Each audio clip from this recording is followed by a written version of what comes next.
As horas que se seguiram à assimilação de Himawari tornaram-se uma lenda murmurada por todos os cantos virtuais de Arquissíntese, ecoando ruidosamente.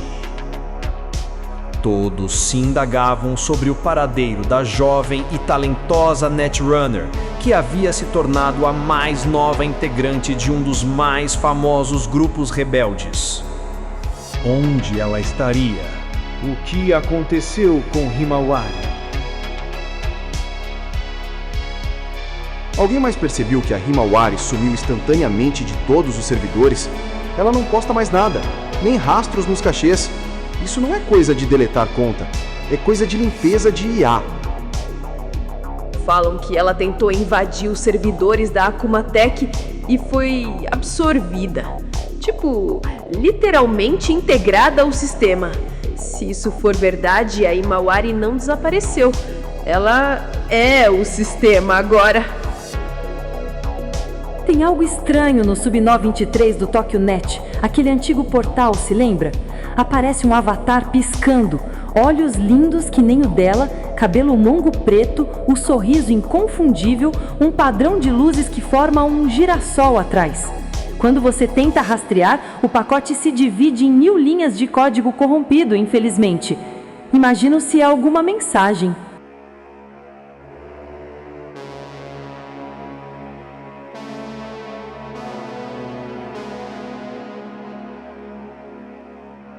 Apesar de todas as teorias e tentativas de explicações, ninguém sabia o que realmente tinha acontecido.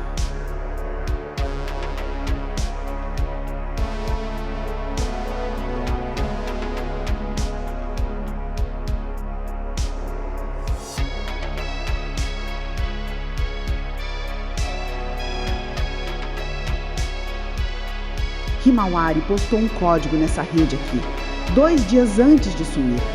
Só dizia: se eu não voltar, me procurem entre os girassóis de luz. O que diabos isso significa?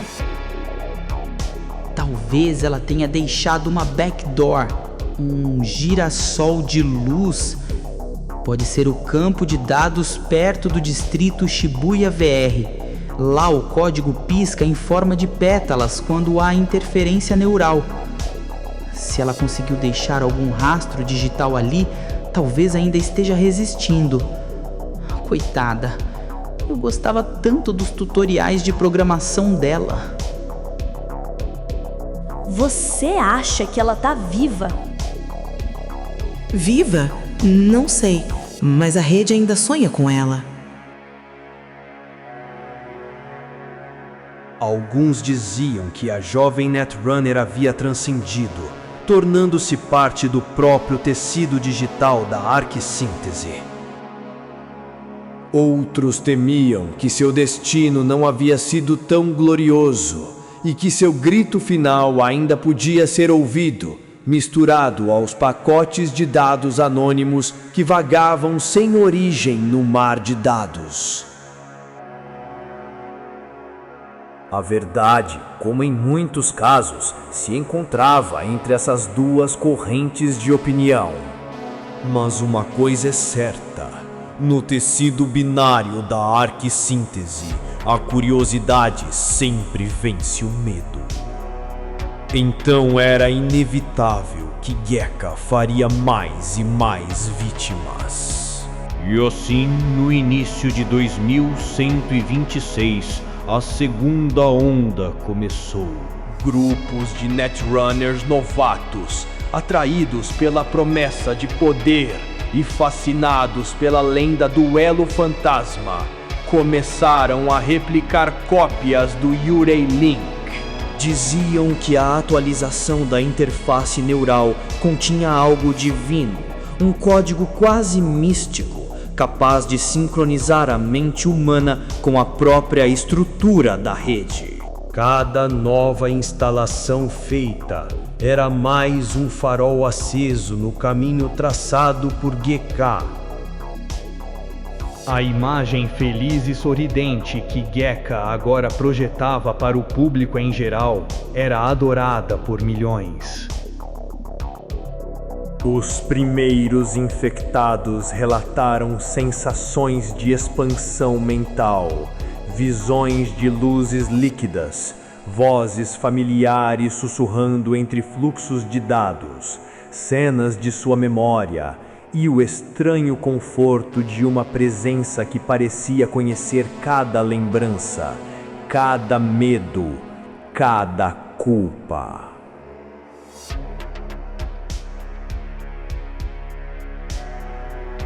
Ela me mostrou minha mãe. O rosto dela, sorrindo, como se ela ainda estivesse por aqui. Este foi o último registro de Tsubaki, Netrunner do grupo de novatos Kita Wing.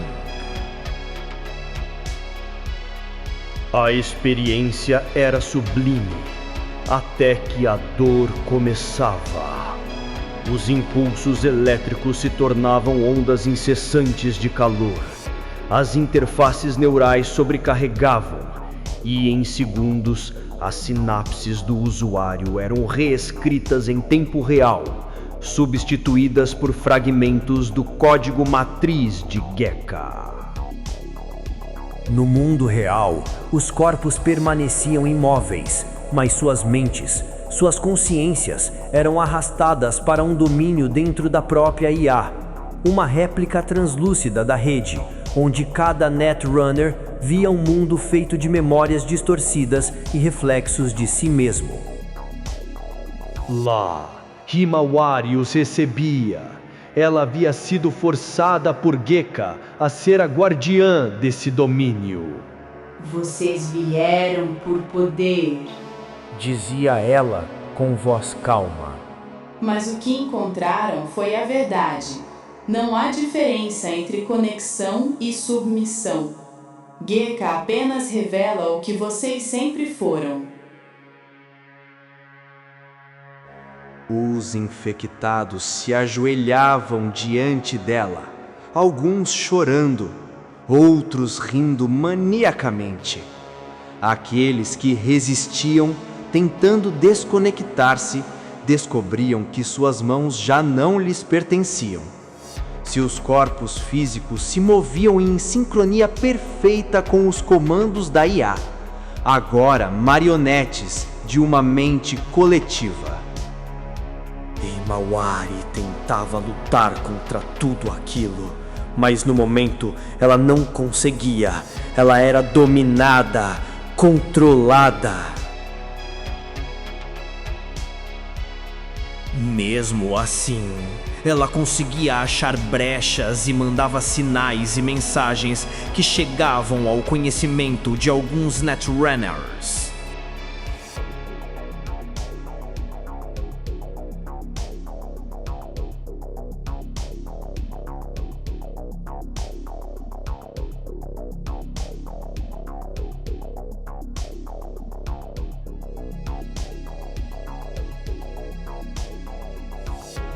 Captaram isso, um pacote vindo do servidor da Akumatech, com assinatura Himawari.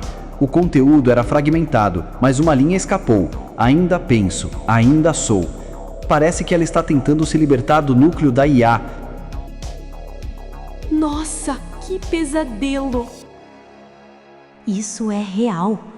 Se ela mantém coerência sintática, significa que parte do seu código ainda é autônomo. Ela está resistindo dentro do próprio sistema que aprendeu. Alguns pacotes vinham com ruído binário no formato de girassol. As pétalas piscavam em intervalos regulares. Ela está mandando sinais.